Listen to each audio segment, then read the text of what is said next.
we go. So, about 30 minutes left till match time. So, I might as well start the pre-show. Turn on some music. Speaking of which, I need music. Good luck. Scene switcher working as intended.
See, is it the Army of Wynn?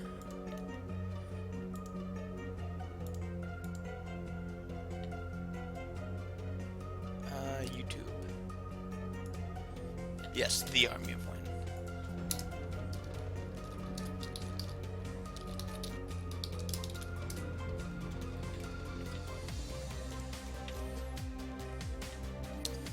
Suppose I should... Chat popped out.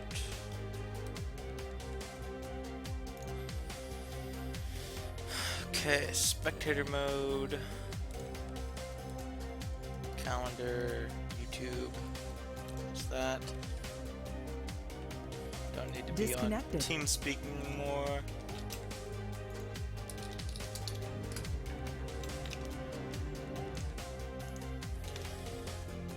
Okay. For now.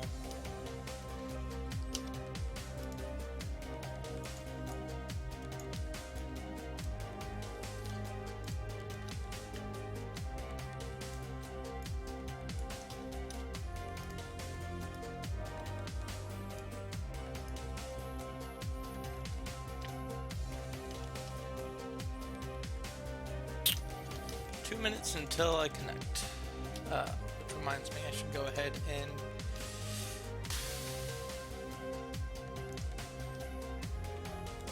desktop Twitch test.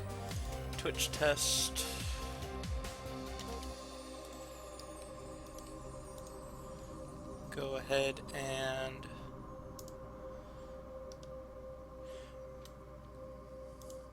I just realized that I'm not connected to the Dallas server. I'm going to be connected to the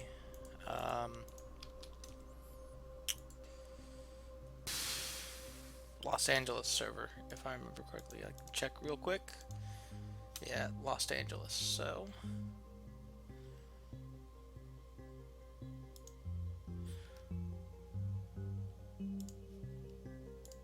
go ahead and do that for the next time I start.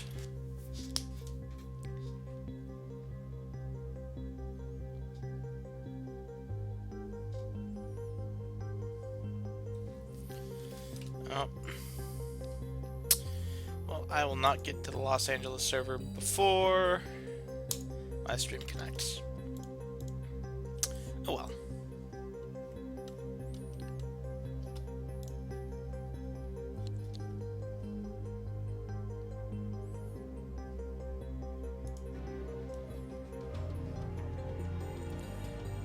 There we go, Terminator 20.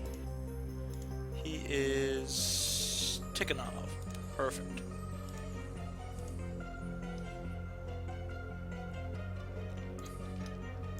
Seems everything is in order for the games. And connected.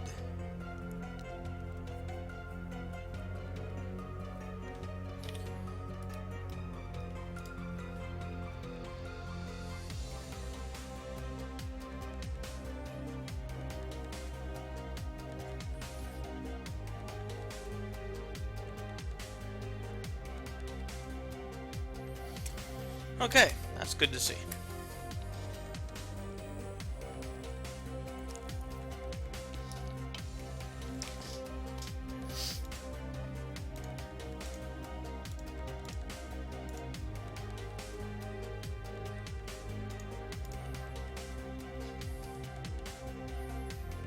So, a little bit more than 20 minutes till match time.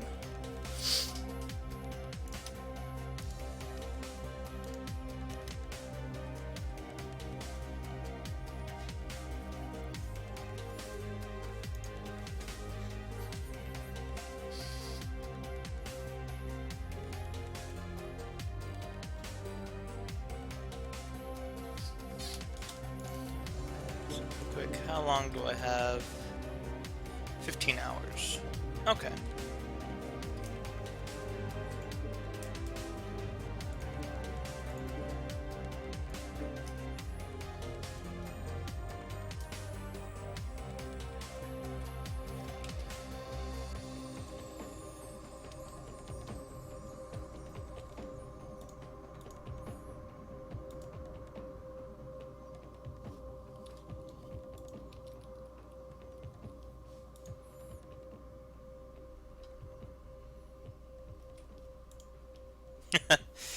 Hello, hello, War Machine viewers.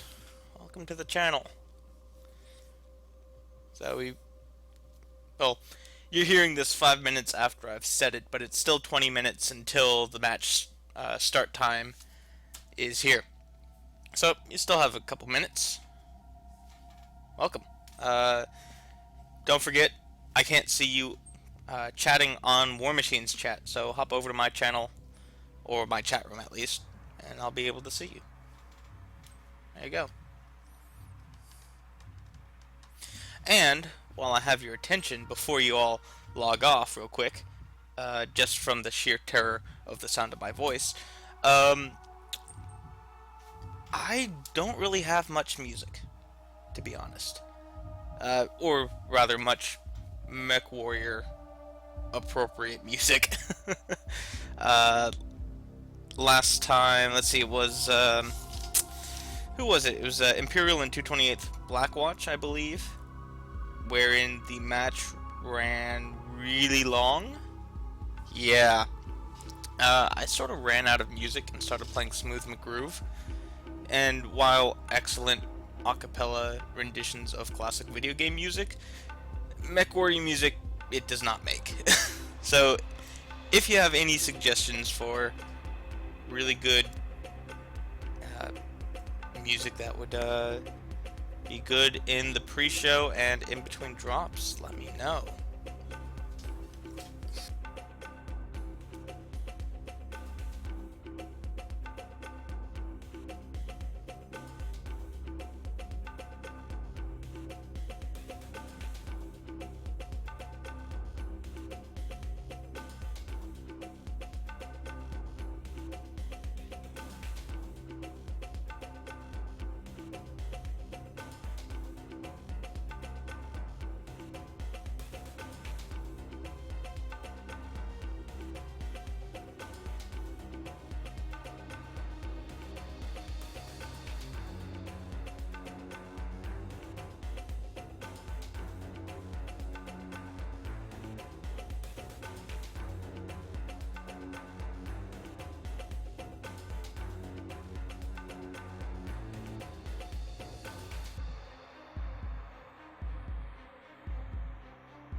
Excuse me.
nearing the 5-minute mark, so I should be getting started soon.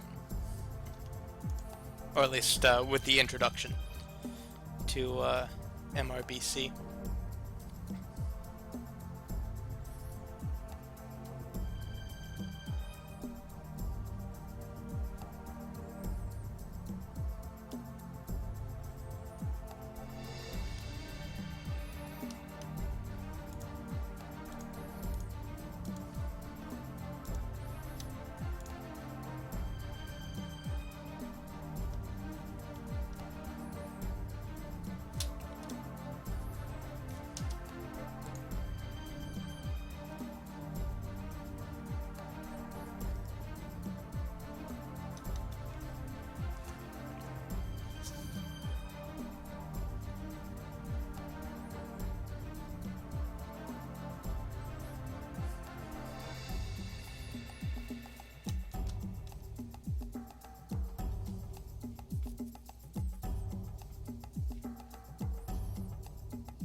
Okay, let's go ahead and get started then.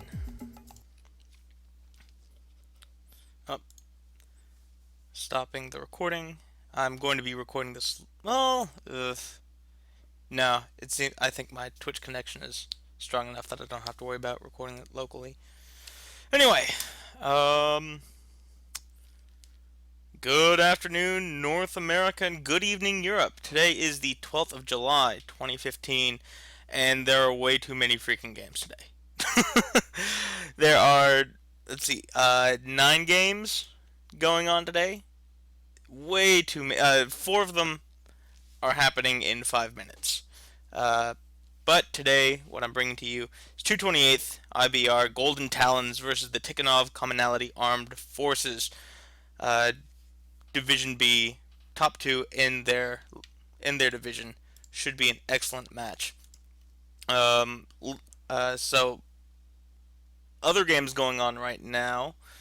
Where's my post? Okay, other games going on right now is Antares Scorpions EU 2 versus 31st Hussar Regiment, the Hanseatic League of Free Mercenaries, I said it correctly this time, versus Interdiction EU and Black Spike's Yellow Submarine, their Team 2, versus Strata Merc Corp. All of that is happening pretty much now. Black Spikes is happening in 30 minutes, but I won't be able to get to them in time. Later on tonight, 228th Swamp Foxes versus the Smoke Jays at 7 p.m. Eastern, and then SIG versus Clan Kodiak Alpha Drop at 9:30 Eastern. So I hope to see all of you there. Going to be excellent matches tonight and this afternoon, and into tomorrow if you're in the European region. Anyway, for those of you not familiar with the format, the Mercenary Review and Bonding Commission is a round-robin tournament, 8v8, 5 drops per match. It's not best of 5, it's 5 drops. All 5 games will be played out. Each one has their own unique format, their own unique drop deck, their own unique map, and some of them even have secondary bonus objectives. The first drop is Reconnaissance. 4 lights, 4 mediums, must bring at least 2 ECM mechs. Second drop is Recon Enforced. 2 lights, 4 mediums, 2 heavies. No restriction on ECM for the second drop. Second drop this week is on the new River City map. I say new, it's remastered River City. Recently added just this past Tuesday. This is the first week it's been in the game, and these teams are seeing it for the first time in a competitive environment. Very interesting games on this map so far. We've seen fighting in old spots, in redone spots, and in new spots. I mean, fighting all over the place on this map so far. Third drop is the Commander Assassination. 3 mediums, 4 heavies, and a single Highlander. This is the first drop with a secondary objective. 50,000 sea bills to the team that can take out the enemy commander and protect their own. If you lose your commander, no bonus for you either way. That'll be on Mining Collective this week. Fourth drop is the flank engagement: 2 lights, 2 mediums, 2 heavies, 2 assaults. The more traditional 8v8 format for competitive drops.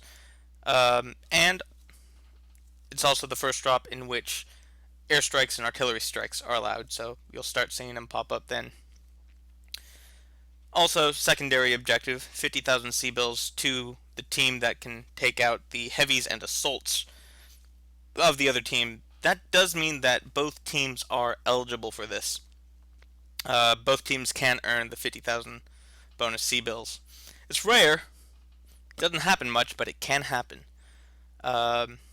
Same with drop 5, the center of battle: 2 lights, 2 heavies, 4 assaults, by far the heaviest drop of the series. That'll be on Caustic Valley this week. And again, heavy and assault sea bill bonus. So I'll just go ahead. Just a quick overview of what I have set up here. This is the match results screen.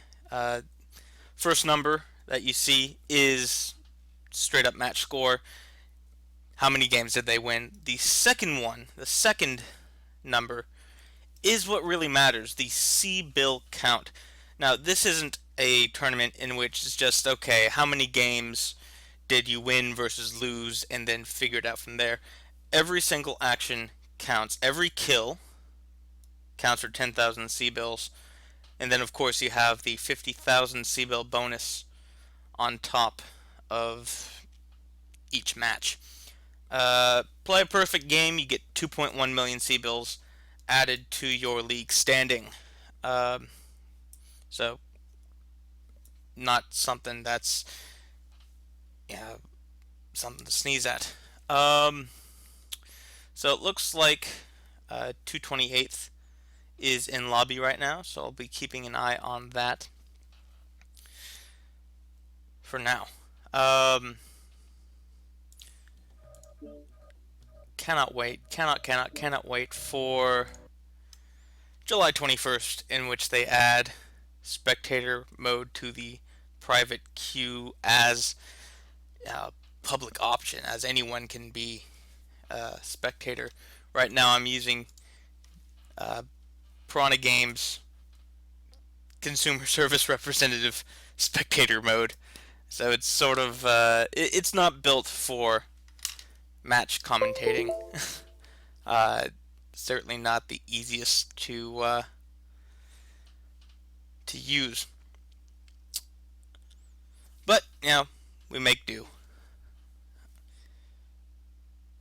So first match, the 4 lights, 4 mediums. We have been seeing a lot of short-range missiles in this match. The 2 ECMX that are certainly the most popular is teams bringing 2 Griffin 2Ns, which is medium 55-ton mech that was recently added to the game, but it is an SRM powerhouse. SRM 24 missiles in a single burst. Very, very close range, up front, brutal damage. Other ECMX that we have seen are Raven 3Ls, and we've seen both sort of a long range build, large lasers, and short range 2 SRM4s with a couple medium lasers. But mainly it's the short range SRMs, especially on this map. While we're waiting, I will go ahead. Well, first we'll Hellfire. Okay, I will just open up the map. So most of the fighting we've seen is sort of in this area. One team goes one team goes in here, the other team goes in here, and they just fight it out. sort of to the right of the underground. Not always what we've seen, but certainly the most common. Antares Scorpions actually got up on top of this wall and fired down into there. But fast, furious, and uh, honest. There's no sneaking around. There's no, oh yeah, let's hide in this corner, and the first mech that comes around, we blast them. No, they just run up to each other and punch each other in the face, which I always think is perhaps the most entertaining match that can happen. So anyway, while we're waiting, put the music back on, and we wait. Unfortunately, there's no real way to know exactly when they're gonna drop. All I can do is just see who's in lobby and just keep an eye on when they drop.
Oh, whoops. Oh, no.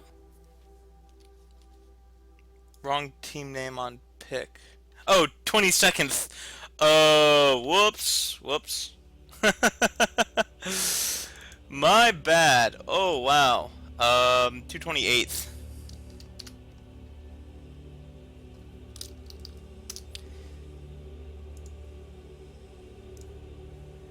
Oh, whoo. Yeah, please ignore the man behind the curtain.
Yeah, thanks for pointing that out, old Hasu. Thank you.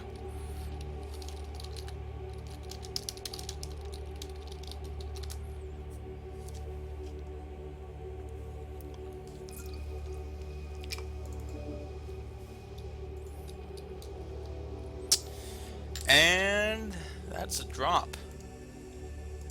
Here we go. First match for European Division B Week 3. 228th Golden Talons versus Tikonov Commonality. 228th will be in blue today, and Tikonov will be in red. So if I say something else, then you know what I really mean. So we already see 2 Griffin 2 Ns over on 228th side. And I see a Griffin 2N on Tikonov's side. I assume they brought a second one. But once the match starts, I'll be able to move over there and actually take a look at the drop decks.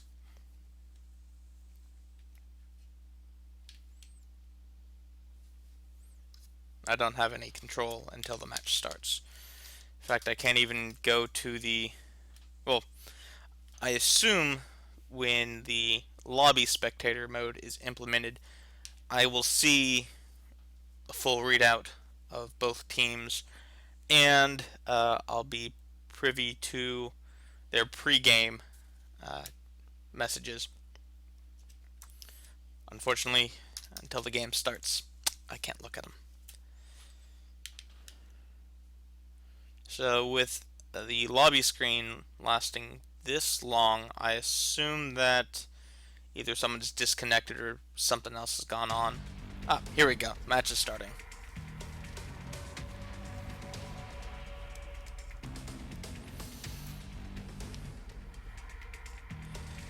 So for 228th, oh, neither team is moving. So I assume, yeah, we have a crash and a disconnect. So pretty much what I was thinking. Go ahead and take a look at the drop decks. 2 Griffin 2 Ns, an Enforcer, and a Stormcrow for the medium lance of 228th Golden Talons. An Oxide, a Jenner Oxide, 2 Jenner Oxides, and 2 Fire Starters for the lights. For Tikonov Commonality, got a Shadowhawk, 2 Griffin 2 Ns, and a Stormcrow for the mediums. 2 Huggins and 2 Fire Starters for the lights. So the Hugin and the Oxide, very, very missile-heavy mechs. Fire Starters. Oh, are we go yet? No, he's just getting antsy.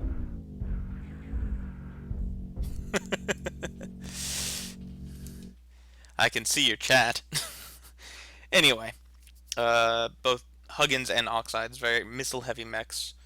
Same with the Griffins. Let's take a look. Let's see if we can find the Stormcrow quickly. Oh, see, that's the SRM. Oh wait, using SRM4, so I guess this one's an SRM16 build. Enforcer, WAC 5s. Very, very effective in this light drop, as we saw. Let's see, who was it? It was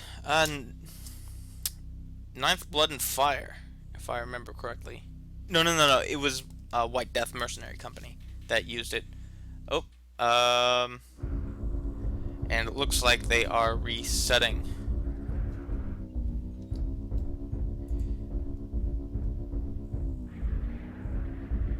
Yeah, redrop. Okay.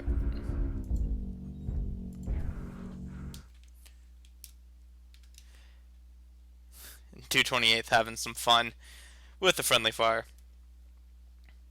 Waiting for Tikonov to restart his computer.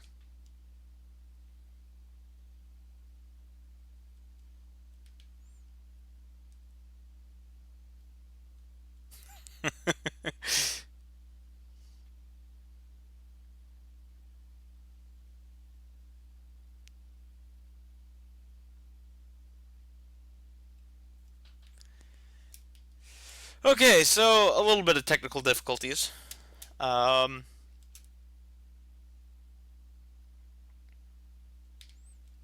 it looks like Tikonov is about to run out of bounds.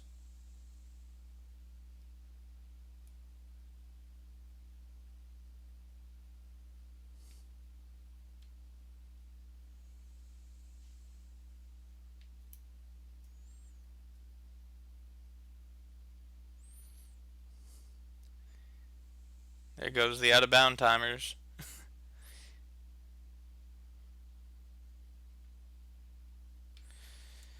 Okay.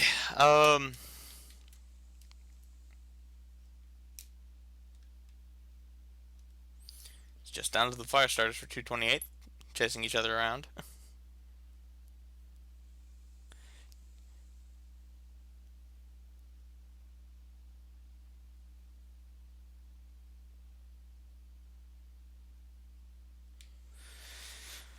Okay. And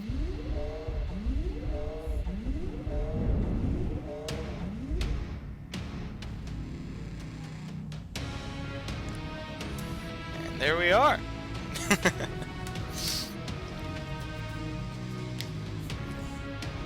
I assume that they're going to redrop very quickly.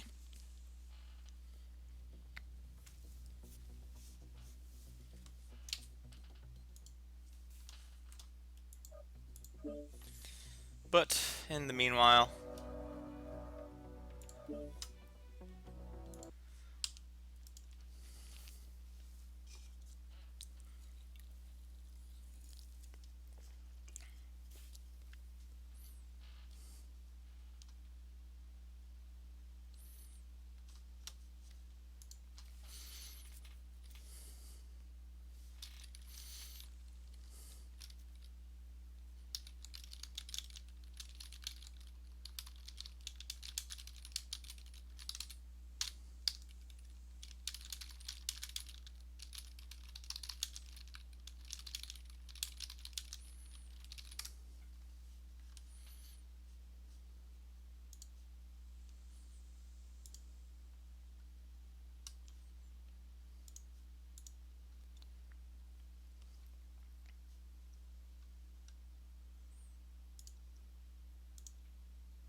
so the rules for MRBC state that if a redrop is necessary, both teams can change their drop deck, as in oh, they have dropped.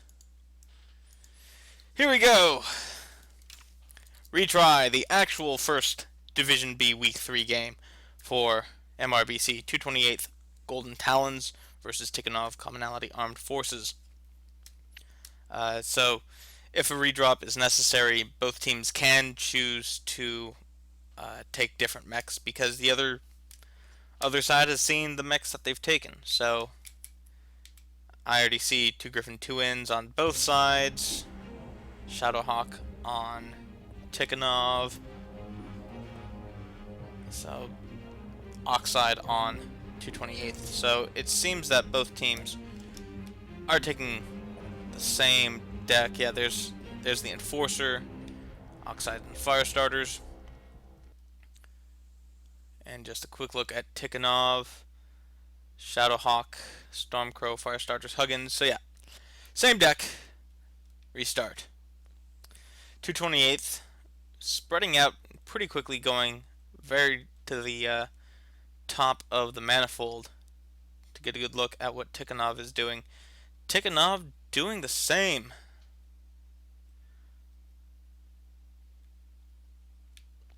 But 228th swinging around that right hand side that I mentioned earlier on. Tikonov now pretty firmly holds the top, chasing down the fire starters of 228th Golden Talons, and they have contact. Both teams rushing into one another. SRMs flying all over the place. We have Painsucker in his Griffin, already take down a Huggin from Tikonov. Score gets tied up 1-1.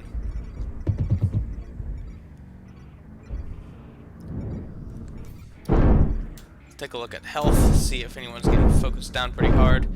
Second goes down for Tikonov. That Huggin, that refire rate on those SRM-4s, absolutely insane.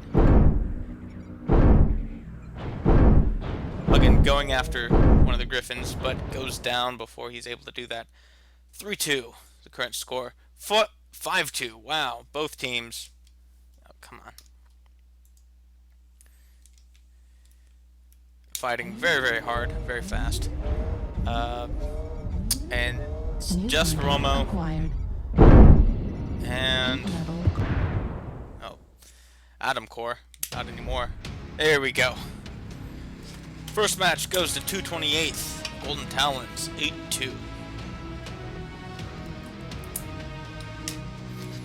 Very fast, very furious, very brutal.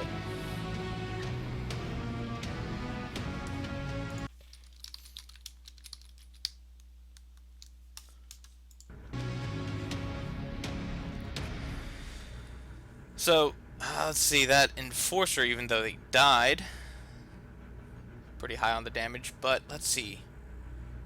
Firestarter, this one dies a lot, 305 damage, top damage for 228th. I assume, oh, the match score is the same because he probably had some friendly fire. Of course, the one mech that isn't on here. I'm not sure what he was piloting. Oof. Aziz in the Huggin went down very, very early. Only 1 damage. Oof. That's a quick kill. Probably swung the match in 228th's favor.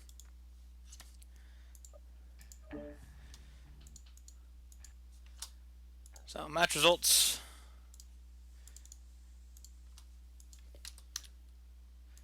228th won. 380,000 C-bills for that win. Tikonov gets 20,000.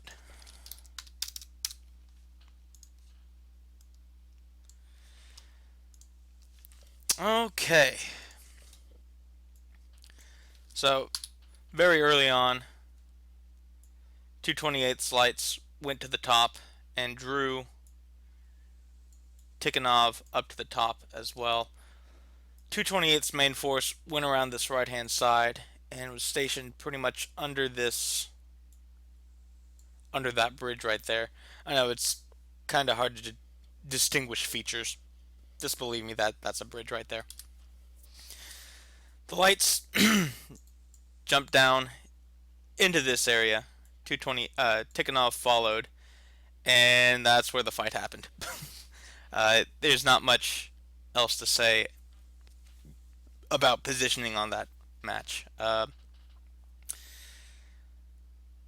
noticed Painsucker in his Griffin 2N didn't really... well, was surrounded at one point by Tikonov, but Tikonov didn't really take advantage of that. If they had all turned around and focused him, that would have been a very dead Griffin. But 228th was able to focus down enemies quicker, allowing for the match to snowball. That's how it went. So, second game. Come on. New River City. Very exciting. There's a recon and force drop. 2 lights, 4 mediums, 2 heavies. Usually we've been seeing a Timberwolf and a Hellbringer for the heavies, but we've also seen 2 Thunderbolts. Every so often we see a Timberwolf and a Thunderbolt. So, the combination of those 3 mechs. But it certainly seems Timberwolf and Hellbringer is the most potent combination for the heavies. Otherwise, it's just a matter of what you're sort of going for. It seems on the New River City so far, a long-range trading deck is perhaps the most effective. But we did see, let's see, that was House Layout Gatekeepers versus Sky Rangers, if I remember correctly, where let's see, it was House Liao sort of stationed in the New Harbor area. I'll go ahead and pull up the map so you can see where I'm talking about. They're still in lobby. So this is the new harbor area. This used to not, this harbor district reaching out into this bay used to not be there at all. Um, but we had, also it's a smaller map size, so I need to change that. Um, one team stationed on this side of the ship. That allowed the other team to pretty much go around the entire map and go at them from this side, closing the gap and allowing for a brawl. But for the most part, we've seen one team here, one team here, firing at each other. That was the very first match. That was Antares Scorpions versus Marine Mechs, if I remember correctly. Antares Scorpions built for long range. Marine Mechs, not so much. Antares Scorpions took that one. And the other area that really was interesting was right in here. This is a completely new section of the map, sort of mountainous, if that's a word. Lots of mountains, lots of hills. But this is where the fight ended up. Haven't seen much fighting on this side of the map yet, but since this is a new map, people will be feeling out new strategies in good places to set up flanks, holding areas. So I don't know what either of these teams are going to do. Should be good though. Anyway, while we are waiting for them to build their drop decks, go ahead and put some music back on.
And we have a drop.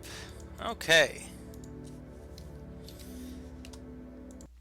Second week 3 match between 228th Golden Talons, Golden Towels, my goodness. 228th IBR Golden Talons versus Tikonov Commonality. Once again, Golden Talons will be in blue and Tikonov in red.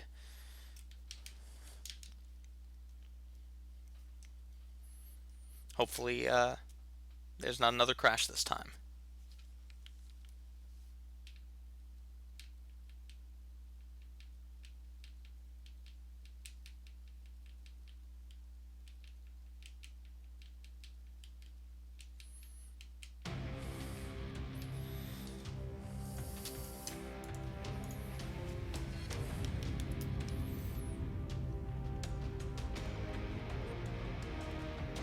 Here we go. So for Tikonov, I already see Timberwolf for one of their heavies, Stormcrow, Wolverine 6K, and Gridiron for their heavy lance. For their lighter lance, 2 Raven 2Xs, a Wolverine 6K, and a Hellbringer Very, very long range focused mechs. Lots of large lasers.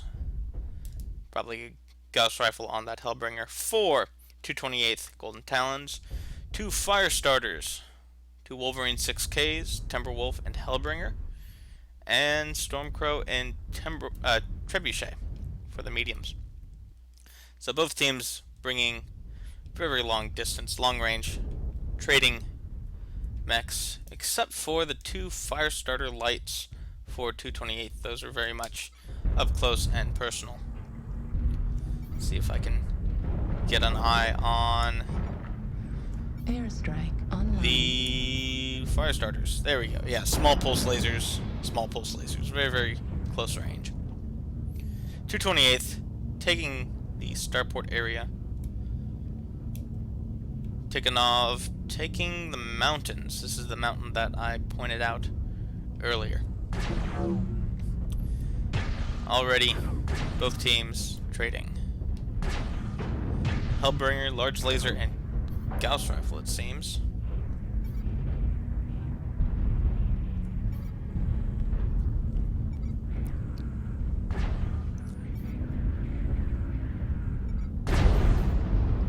Yeah, Clan Gauss and 2 large lasers. Very, very long range.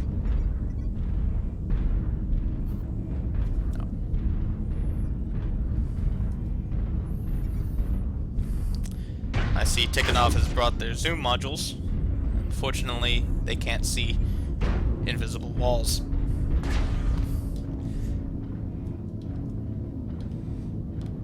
Tikonov, it seems, swinging down into the power plant district.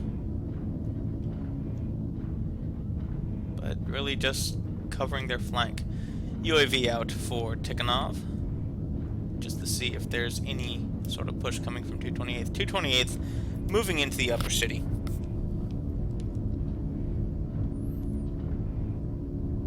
Trying to close the gap on Tikonov, get a better angle on them.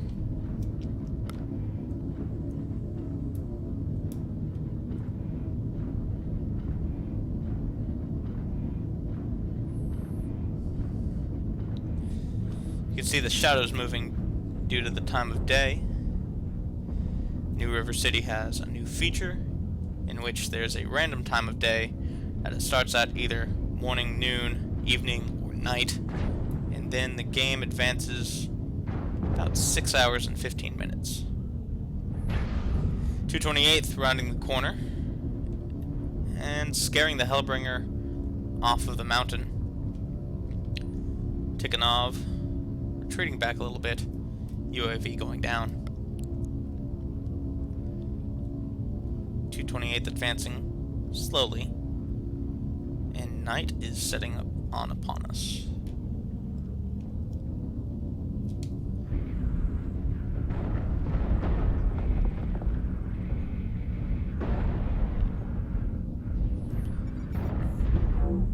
Artillery. Let's see if anyone's already using night vision or heat vision.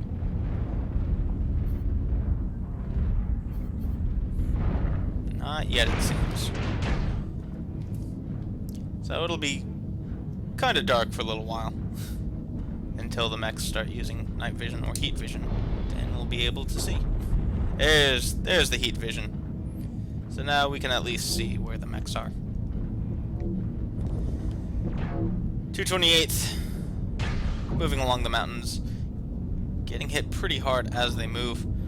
Yeah, their health totals are certainly less than Tikonov's.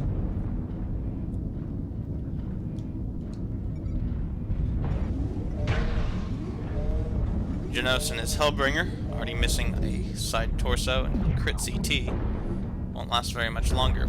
First kill does go to 228th though. 228th pushing heavily onto Tikonov's position. Lasers going every which way. Krieg and his Wolverine getting focused down pretty heavily. 43% left of his health.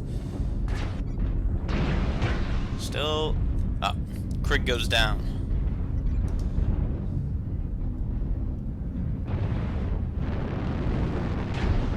There we go. 228th. Charging forward. Taking down another one of Tikonov's mechs. New target. 228th certainly has the upper hand now. 5 kills to 2. New target acquired. Enter torso. 6 to 2. Let's just clean up right now. As we have a Raven. That's the only... Ah, I suppose they took out the other one while I was switching views.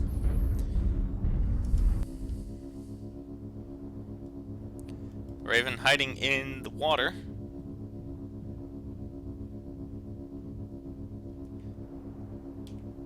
.228th on hide and seek for keeps.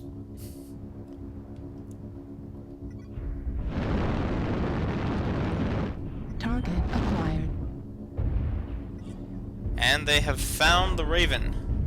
228th running forward, trying to keep up with Max Best.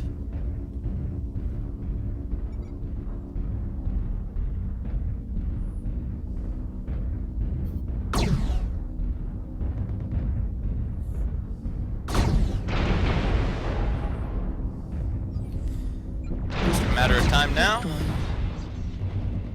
That side torso will pop, and Max will go down. Not after a valiant fight.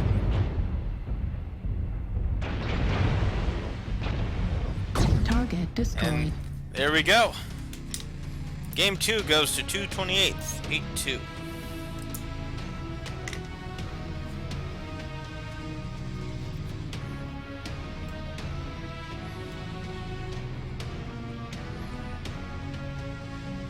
So Tikonov was able to take out the heavies of 228th, but not before enough damage had been done to their entire team.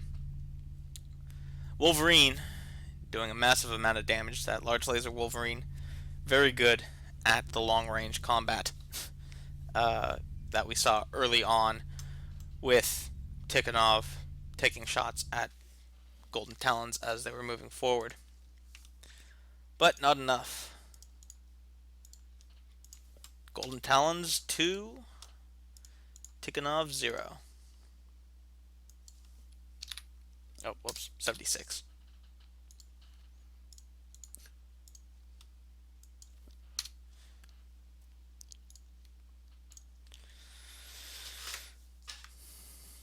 Let's see, pull up the map, pull up the friends list, desktop, and GIMP.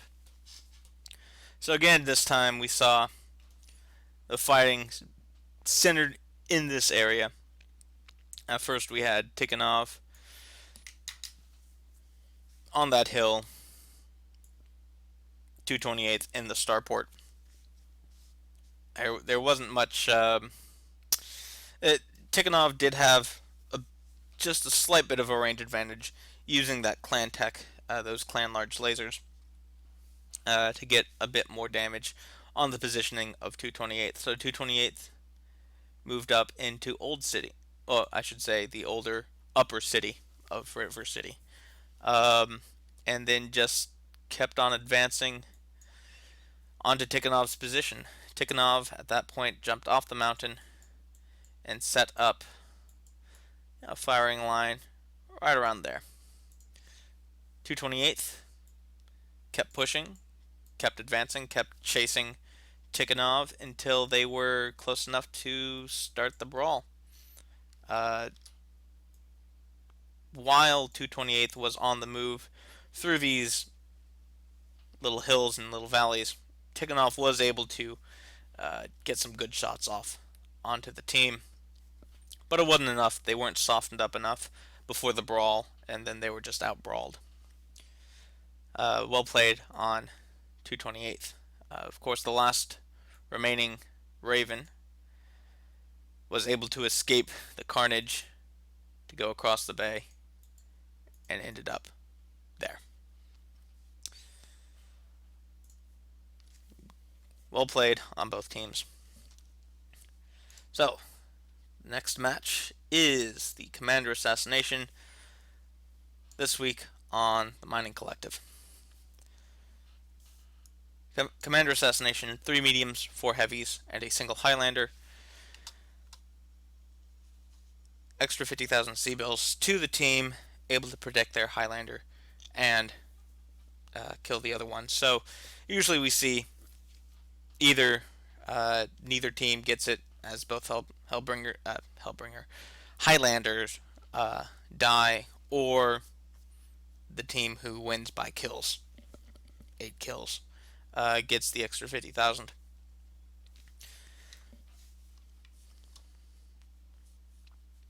Let's see. So bring up the map while we wait.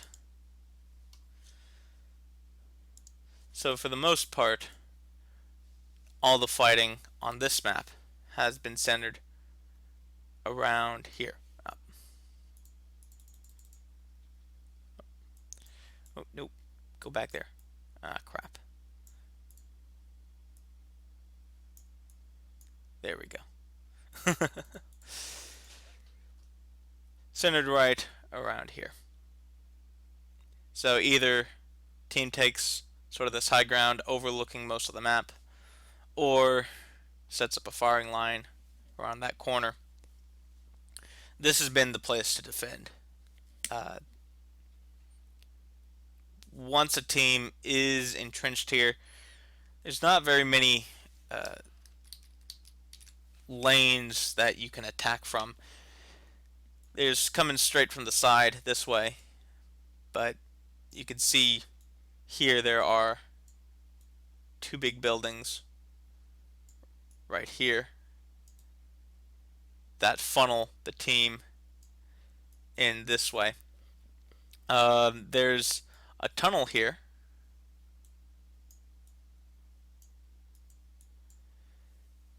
where if you try to come around this way, the entire enemy team can be pretty much standing here and shooting you through the tunnel. Not very good, as either you charge in one by one in a line, or you try to swing around up here, but you're passing the tunnel and getting hit as you do that.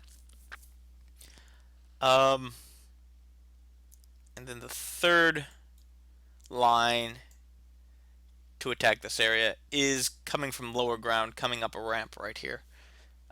Still not exactly ideal.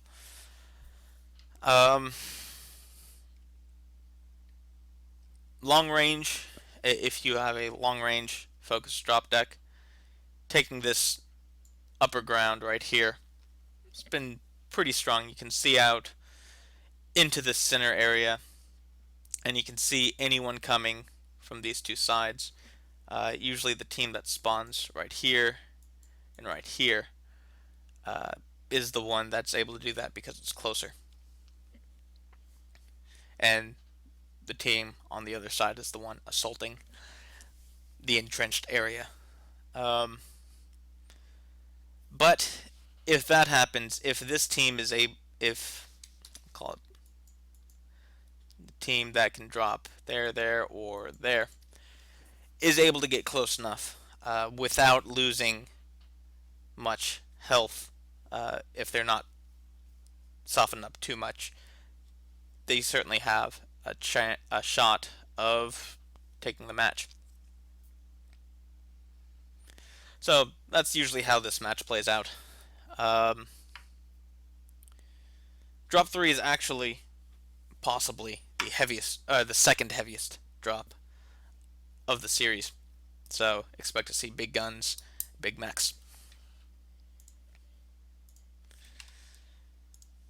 But while we're waiting, back to match results and music.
Looks like we have a match. Here we go. Match 3. Or, I should say, drop 3. Commander Assassination, 228th Golden Talons versus Tikonov Commonality Armed Forces.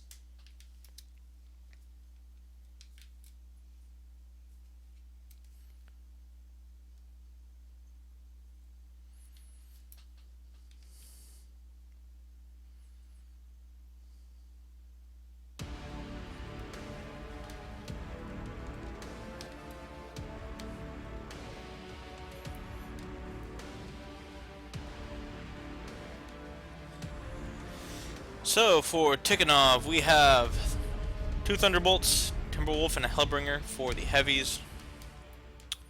And... oh. They're not moving. Let me guess. Another crash. Yep. Another disconnect. Go ahead and go through the drop decks, though. Hunchback 4G, Wolverine 7K, Enforcer 5P for the mediums, and a heavy metal 7K SRM Brawler, Hunchback 4G, usually AC 20 Brawler, and Enforcer 5P dual UAC 5s. 228th, we have Burmoff and the Highlander, Thunderbolt Vindicator Nova Prime, Thunderbolt Timberwolf Hellbringer, and Wolverine 6K. So, Artillery strike. Airstrike. let's see. Highlander, Gauss, and ER Large. Artillery strike online. Vindicator 2 PPC. Oh, and we are a go. Excellent. Nova Prime, dual ER PPCs. Thunderbolt Large Pulse. Thunderbolt Large Pulse. Wolverine 6K, large lasers. So, Hellbringer, dual UAC AC, dual UAC 5s. Artillery strike online. So, looks like 228th is more biased towards long range, but they do have some brawlers in there. With the dual UAC 5 Hellbringer. And the medium pulse Thunderbolt. Or, I guess, he's large pulse. 3 lasers, yep.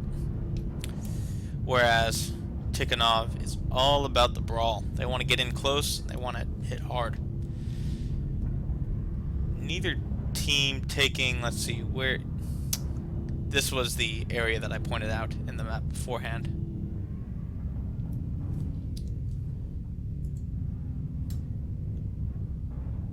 Yeah, we're still go. Okay.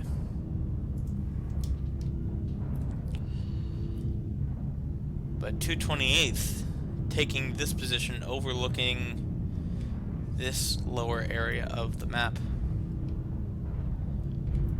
Now, this position I don't believe is nearly as good as the one up here. You can see the difference in what it overlooks. This place overlooks the center of the map, where this one is underneath it. So, not to mention that this lane behind their position, I mean, if they had enough warning. Well, let's see, are they moving out? See, Vindicator and Nova jump sniping from a high building. But Tikonov is able to take this square.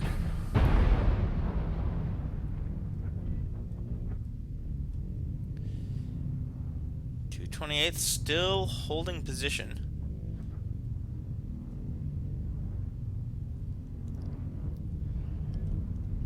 Probably have a situation in which neither team wants to push onto the other one or give up their spot.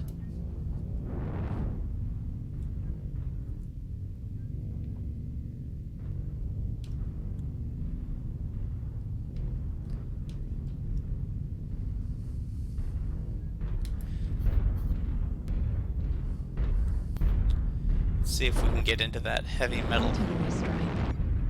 Let's see, Hunchback, AC-20, SRM, Wolverine, dual AC-5, Enforcer, PPC, dual PPC, dual AC-5, heavy metal. Very meta. With the PPC speed boost, those two shots sync up nicely. So now we have Tikonov moving out of their entrenched position.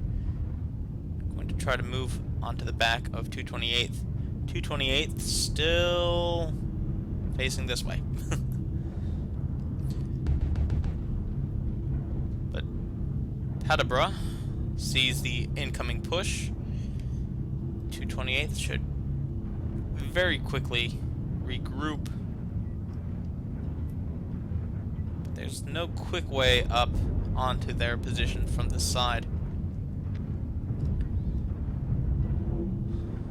Tikonov, in order to get up, will have to come all the way around this back side.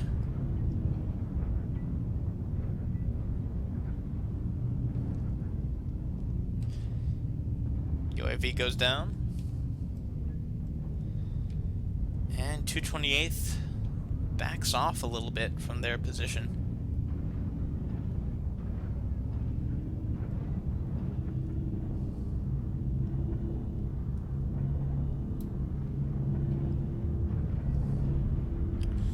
Those new jump jets on the Nova can really get some height. 228th focusing down the Enforcer that jumped up there by himself. Not looking too good anymore. 55% health. And the first of the mechs are up the ramp for 228th.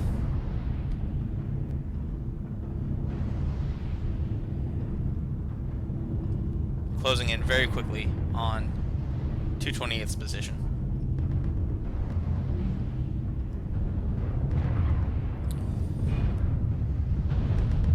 And first mech for Tikonov goes down. Second mech goes down.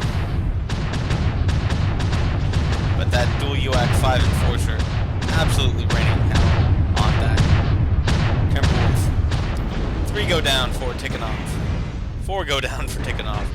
And will Hellfire accidentally TK's Pain Sucker?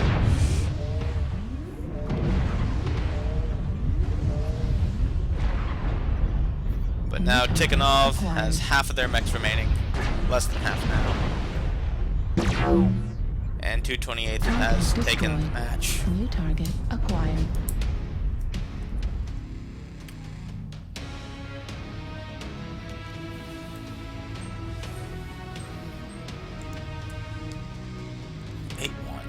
And they get extra 50k because Burmoff is still alive. Unfortunate. Team kill gives the other team 10,000 C-bills. But Will Hellfire, 643 damage. Was he in the Hellbringer? Hard to say. There's a Hellbringer, Timberwolf, and a Nova in these 3 blanks. Not sure which one is which, though.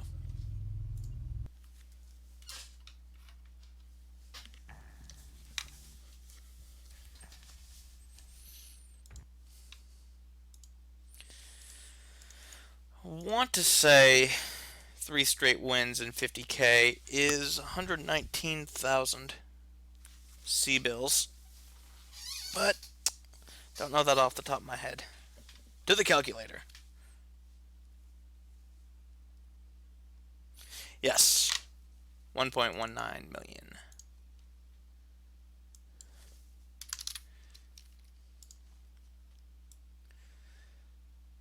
Golden Talons, very much in the lead.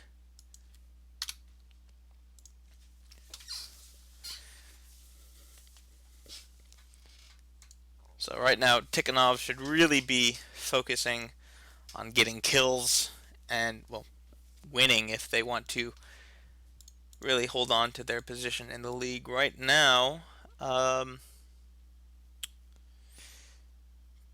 Tikonov is in the lead of the division, but Golden Talons have not yet played their week 2 match. I'm sorry, week 1 match due to a burnt out video card 2 weeks ago. Or, yeah, 2 weeks ago. Um,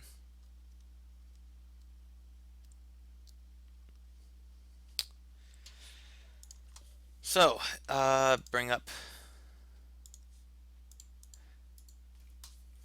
the map. Okay. 228th originally took this position right here with a couple of Pop-Tart up on that building. And Tikonov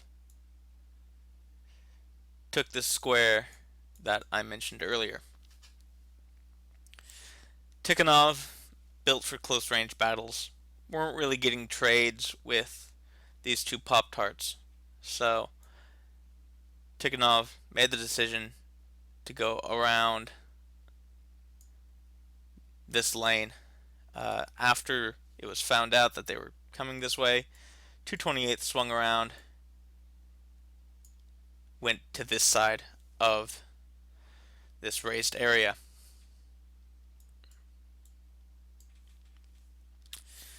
Now, Tikonov, very, very long way to walk around while shooting up onto this raised platform.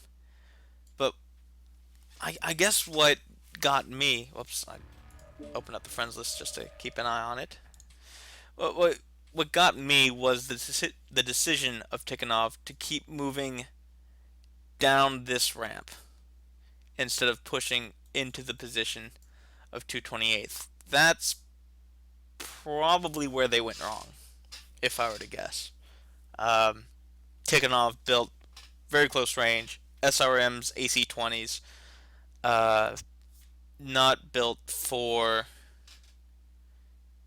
Even though this was sort of short distance, 228th certainly had an organized firing line. And when you have an organized firing line of long-range weapons, if you leave that firing line, it's not going to be good. So 228th was able to pick off Tikonov one by one as they walked over this ramp and then down here. Very well played by 228th. Map 4 this week is Forest Colony, the original map for MechWarrior Online. I always bring that up because when it was introduced, the game mode was 8v8, not 12v12. So this is a much smaller map than the maps we've seen up until now.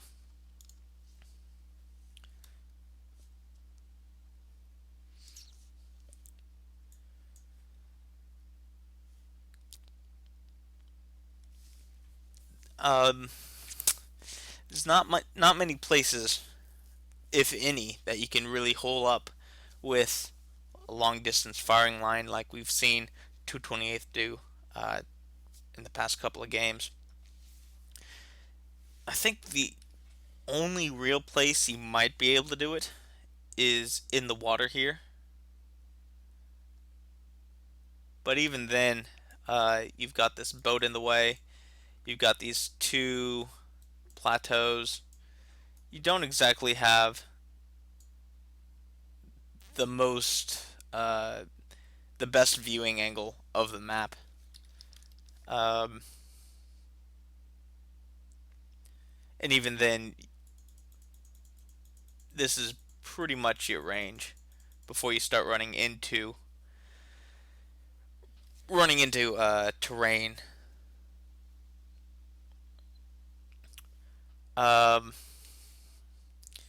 So the distance to push, if you want to brawl, which I assume will be the focus of this match, is much shorter than the very long distance Tikonov had to go last match up and around. Um, so this really should come down to the brawl, like the first drop that we saw on HPG. It's hard to say one way or another. I just what I've seen, even with a well-established long-range firing line, you're not going to be able to soften up the enemy quickly enough before they get to you.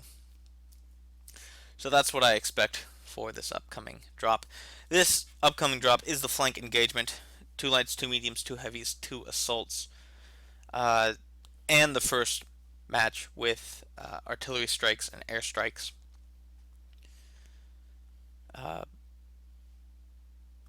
Secondary objective is take out the heavies and assaults of the other team for an extra 50,000 C-bills.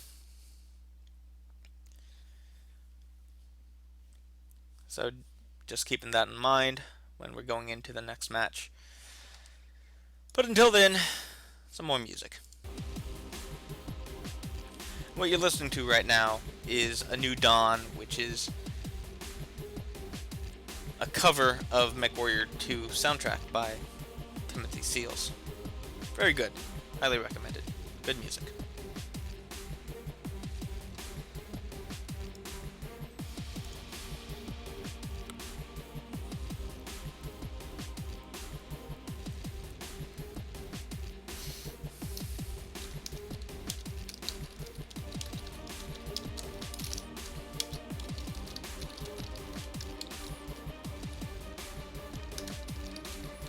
Oh, and we already have a drop. So, moving into drop 4. Flank engagement: 2 lights, 2 mediums, 2 heavies, 2 assaults, 228th IBR, Golden Talons versus the Tikonov Commonality Armed Forces.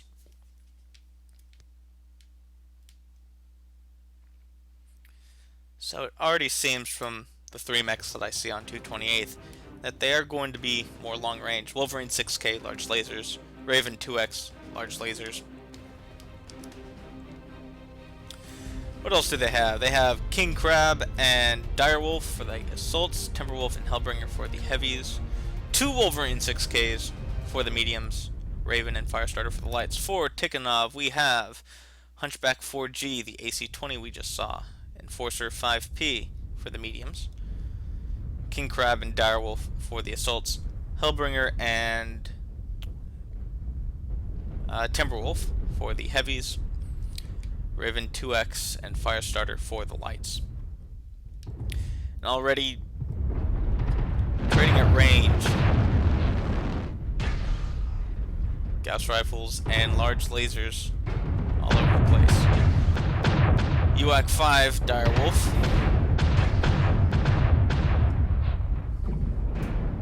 good at putting lots of bullets downrange very, very quickly. Terminator leading the charge. Tikonov not really taking care to minimize the distance to that firing line of 228. I would say they are trading more efficiently than Tikonov, but already Tikonov is to the crashed ship in that center island. Airstrike goes off, as does an arty strike. Not very effective for either team. King Crab loses an arm, so that's half of its firepower already gone. Good arty strike goes off for 228th. King Crab and Direwolf already not looking too good. On either side, really. Heat level critical. And 228th already has a kill under their belt.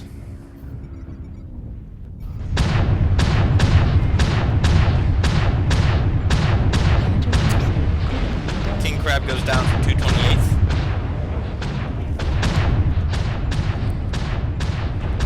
This time I'm actually able to see all 8 mechs for 228th. Current score is 4-2.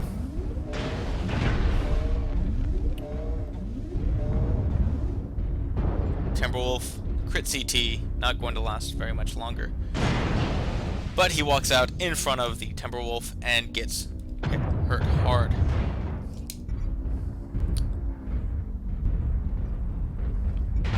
Strike online. C. Yorinaga focusing on the Acquired. UAV more than the team rounding the corner. Yorinaga takes out the crit Target CT acquired. of the Enforcer. And now it's just up to a Hunchback without its AC and a Raven 2X. Krieg goes down in his AC-20 Hunchback. It's just Max Beast.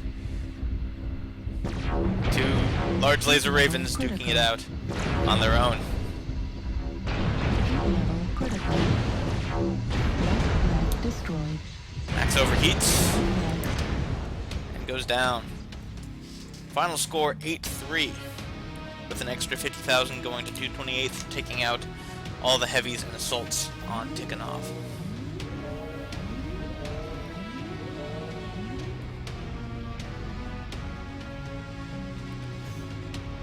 Pretty similar damage counts on both sides. Reitmeyer didn't do much in his Wolverine, but he stayed alive. Firestarter must have gone down pretty early, only 49 damage. It must have been the first kill that I noticed. But Direwolf, 400 damage. This Will Hellfire in his Wolverine did do a lot of damage. So I suppose he was out in trading very early. Another win goes to Golden Talons. Let's see, that's 1.6 something million C-bills. 1620, okay. Still trying to get a the perfect game score memorized so far.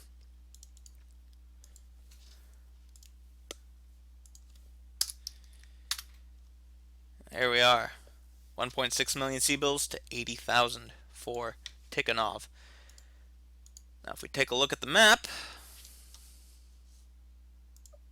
open up the friends list, and go to desktop. Tikonov spawning right, 228th, Tikonov spawning left, 228th spawning right. 228th very, very quickly set up a firing line right there, able to hide behind these rocks right here. Tikonov just charged straight into them. No trying to go around to try to close the distance before the engagement. They just went for it. And since 228th, more built for longer range trading, out-traded them before Tikonov was able to get there, and then out-brawled them when they were up close and personal. That's the match. Not much to say about that one. It was just a bum rush from Tikonov. I assume that they tried to quickly overrun the line of 228th, but since 228th set up so close to their drop point, it wasn't much time needed to get set up among these little plateaus and these islands. Not much to say about that match. But very, very, very well executed on 228's part. Now, when you start adding the assaults to your drop deck, just the speed of your main force just slows down tremendously. But anyway, the final drop today will be on Crimson, not Crimson, that was last week, Caustic Valley. Another one of the very early maps. small, but there is an area if you want to do the long range trading. That would be set up a line right here on this side, and you have pretty much this entire side of the map covered. So a much long, and usually the push will come from either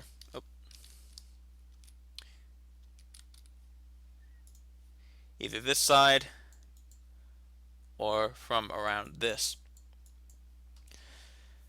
So with good focus fire, you'll be able to very, very quickly put down anyone that tries to push onto that position. Otherwise, there's not very many long range single positions that work very well. Um, we've seen teams, let's see, try to take this hill right here and allow for sort of this area to be covered.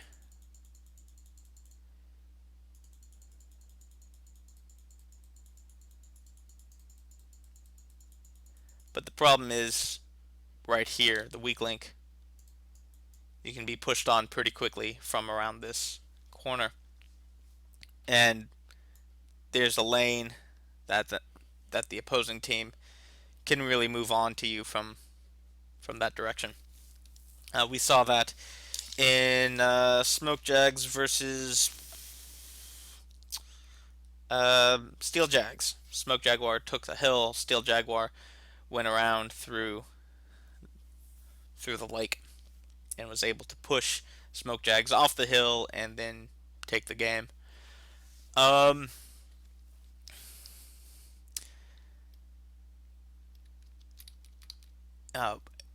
Everyone who plays Mech Warrior is very much familiar with the NASCAR.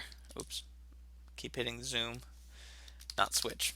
Where one team goes this way around the caldera, the other team goes that way around the caldera, and the faster team picks off the slower team's mechs straggling in the back.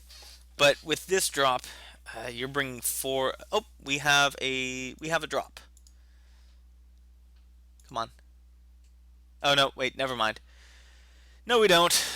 Just saw a bunch of there must be another group on my friends list that's dropping. Anyway, and they just play ring around the caldera, or as a lot of people like to refer to it as NASCAR.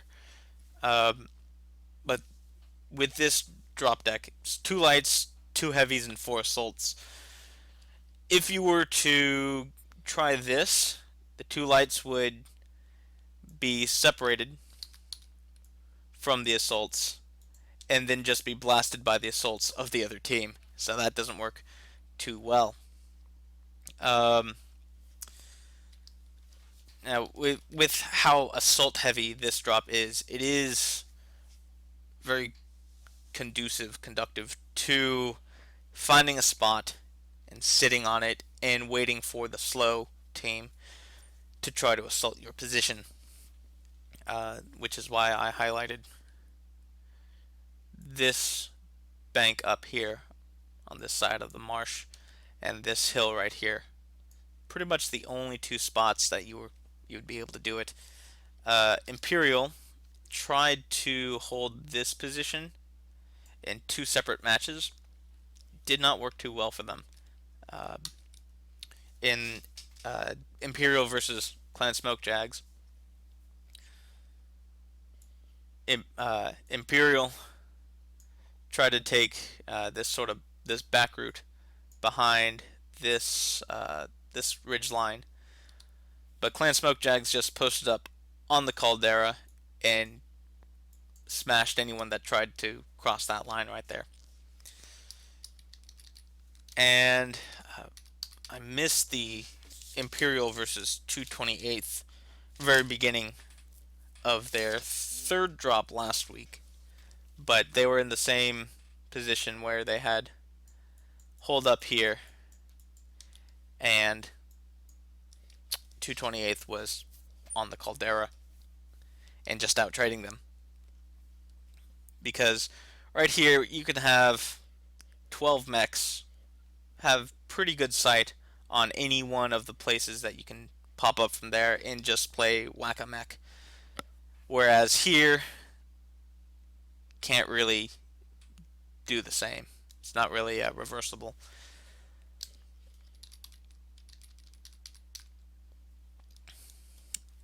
The only other notable strategy that I've seen was from White Death, where they positioned up here with very, very close range autocannon heavy decks, and pushed over into, oh, they were going to push over into a team that's stationed in this area. It was who was it last week? White Death. It was Antares Scorpions EU. They were positioned up here as opposed to right here. Still in lobby.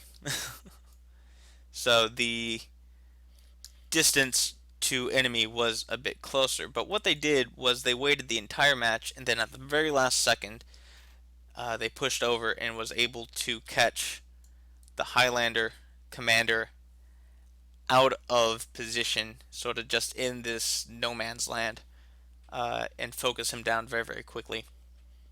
And then that was within the last 30 seconds of the match. It was only 2-1 final score. White Death took the match.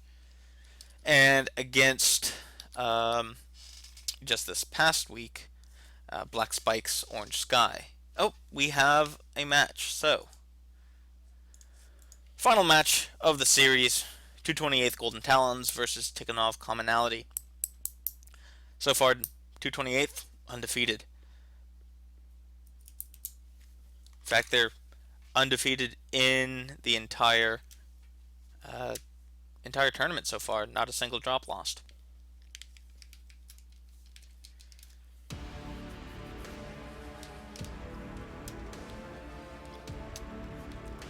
So on Tikonov, I see a Direwolf Banshee. But for 228th, we have 2 King Crabs, Direwolf, and a Battlemaster for the Assault Lance. Timberwolf, Hellbringer for heavies, Firestarter and Raven for the lights. The lights going on top of the ridge, already taking fire from Tikonov. Tikonov, we have Hellbringer and Thunderbolt for the heavies. 2 Ravens for the lights.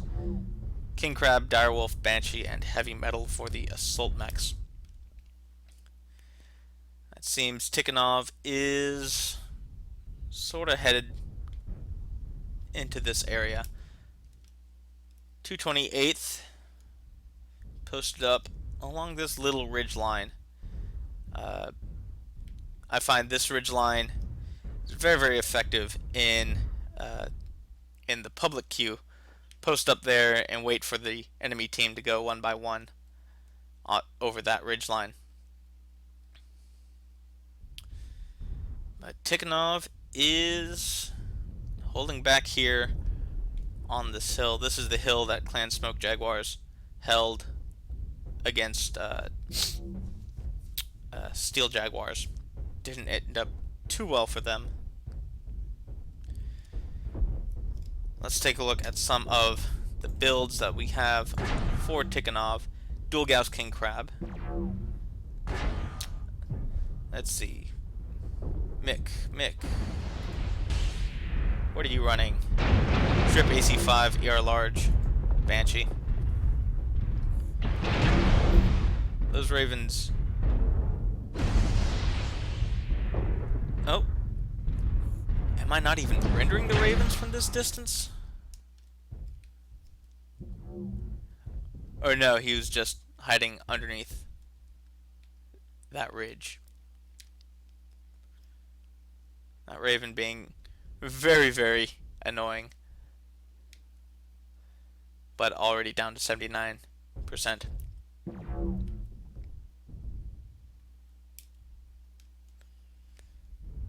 Firestarter posted on the other flank of Tikonov.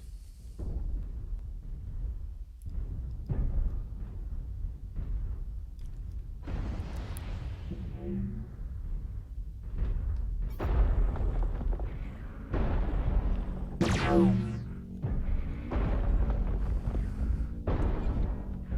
the Firestarter has been noticed.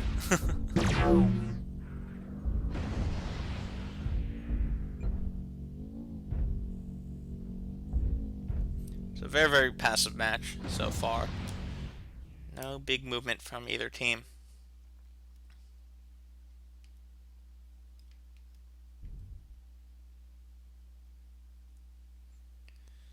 This one dies a lot. 75% health, so he's taking a little bit more damage. Just being a nuisance, really.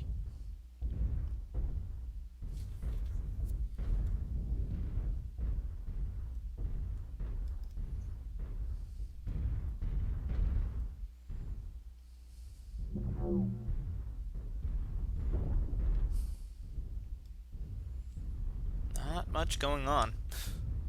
Artillery strike. Let's take a look Artillery at strike. Airstrike online. 228th. So 4 ER large lasers, Battle Master, Artillery strike online. Dual Gauss King Artillery Crab, strike online. Dual Gauss Direwolf, Artillery strike online. second Dual Gauss King Crab. Airstrike online. Here's this one dies a lot in the Raven, using the reverse heat vision trick, where if everything is white, all the mechs are black. So,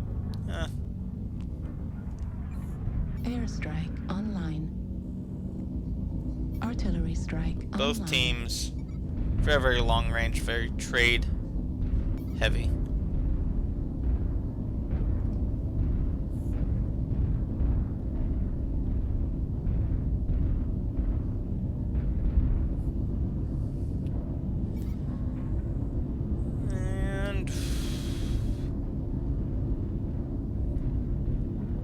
There's a little bit of reshuffling going around on Tikonov, but not much movement from either team still.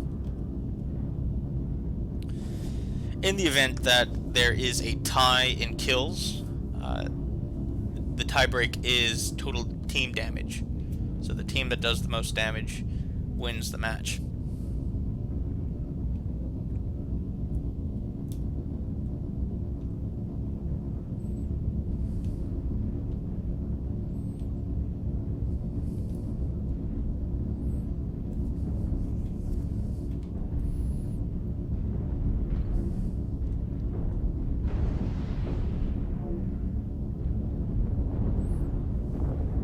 Strike goes off on the assaults of Tikonov, doing some good damage. 86% in the Direwolf now and 89% on the Banshee.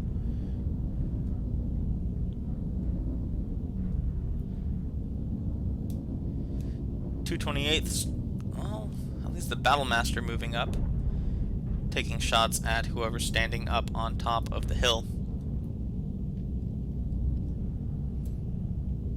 228th still electing to stay where they are.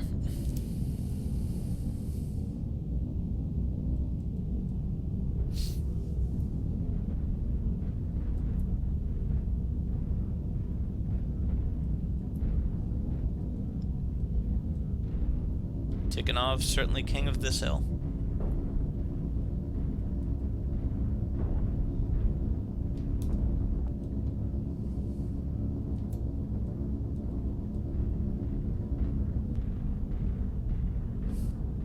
Here we have the Scout Battle Master.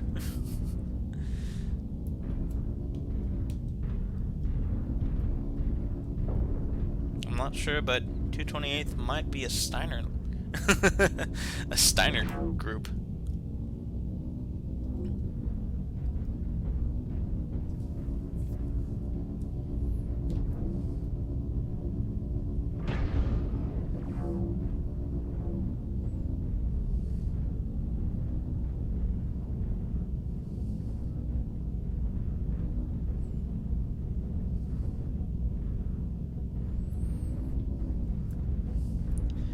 an interesting choice to bring a Battlemaster over a Stalker.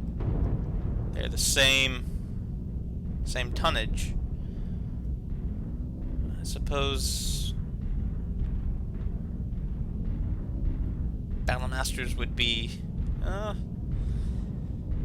lasers. The Stalker's hard points are certainly higher in comparison to the cockpit, so more defilade, less exposure to enemy fire. I don't know.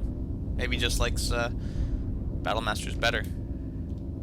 228th still in the same position.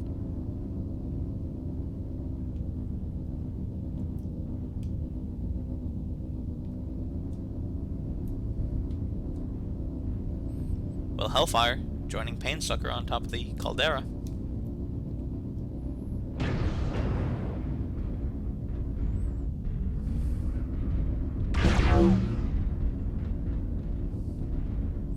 And airstrike.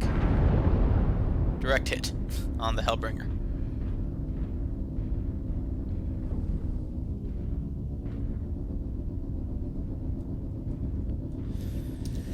Quick look at health totals. Oh, we've got the Ravens from Tikonov moving forward, seeing if they can be annoying towards 228th.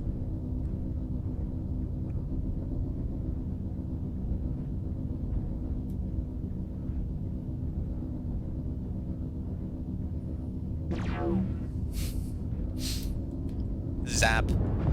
And Artie Strike goes down on the King Crab and the Direwolf.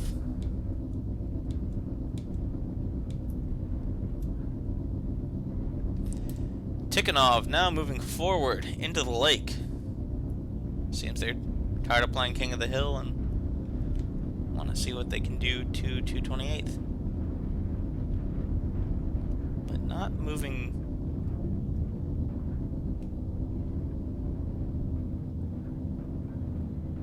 There was a UAV up there. Padabra in his fire starter sees the push. 228th moving forward to receive it.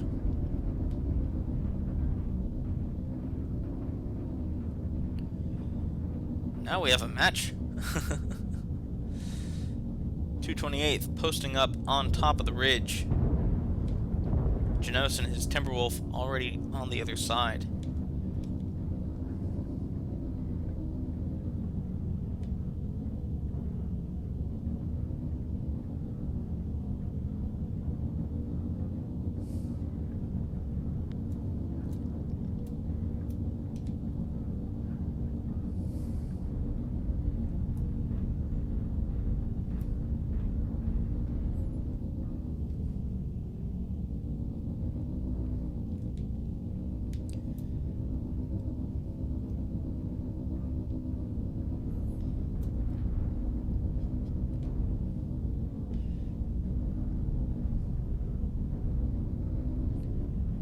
Tikonov now starting to move across the lake. They're moving in such a way to keep quite a long distance to the ridge line. I don't want it to be too close if 228th decides to push over. 228th falling back to the original position. Janos and his Timberwolf posted up forward.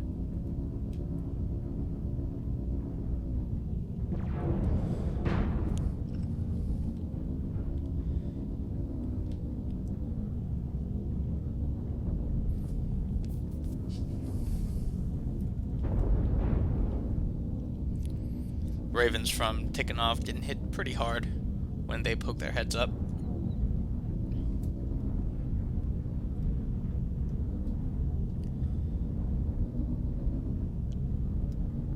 Tikonov staging to push.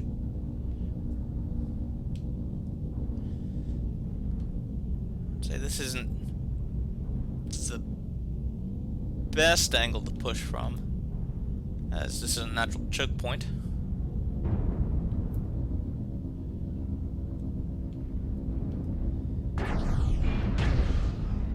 Tikonov trying to move across that choke point.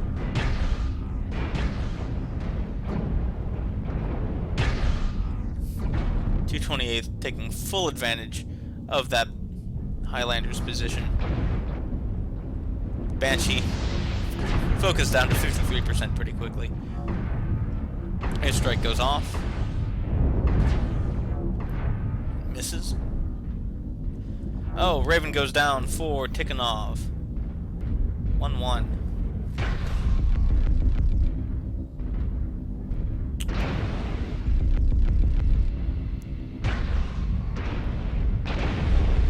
Heat level critical. Timberwolf getting good shots off on the King Crab of Tikonov.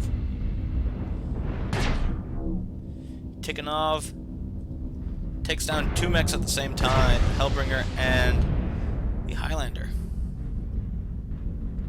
Oh no, not the Highlander. The Thunderbolt.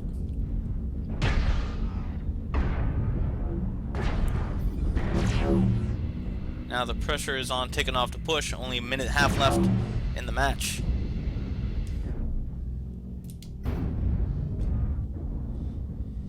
Tikonov still stuck in this choke point. Artie goes off, kills the crab. Only 4 left for Tikonov.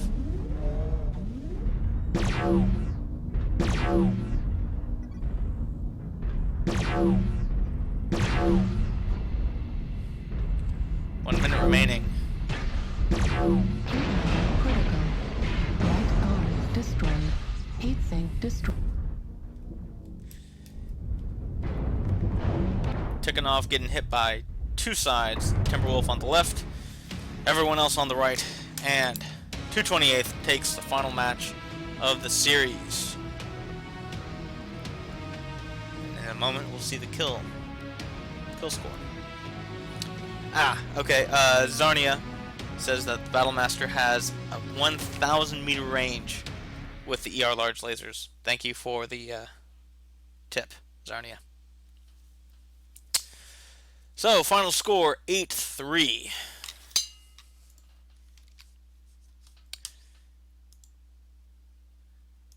It's a passive match between the two.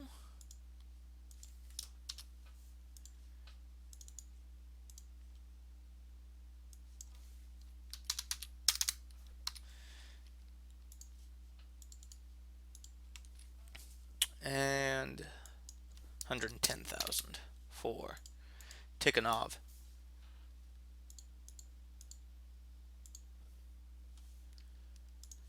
Bring up the map. So we have 228th spawning or dropping in the top, Tikonov in the bottom. Originally Tikonov took the hill, had overwatch on the 2 lanes here. 228th posted a bit forward, having a firing line set up here as opposed to back here. And this is where we spent most of the match. Now eventually Tikonov pushed around the lake here, but got stuck in this choke point. 228th just hammered on him.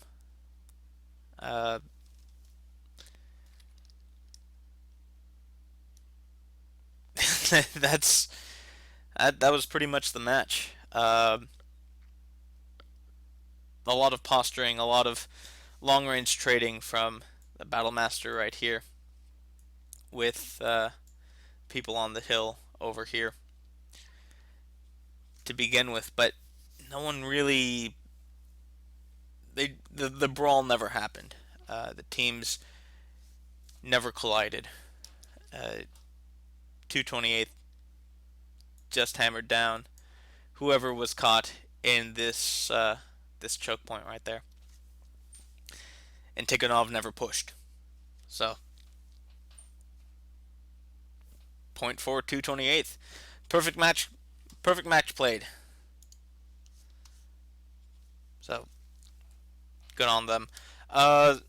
So moving on, later tonight at 7 p.m. Eastern, we have 228th Swamp Foxes versus Smoke Jays. Swamp Foxes being North America Team 2 for 228th IBR. So that'll happen at 7 p.m. Later on tonight at 9:30 p.m. we have SIG versus Clan Kodiak Alpha Drop. Wait, is it Alpha Drop or is it Whiskey Drop? Just a moment. Let me check the league tables. No, it's Alpha Drop. Clan Kodiak Alpha Drop versus SIG. Top two teams in their bracket.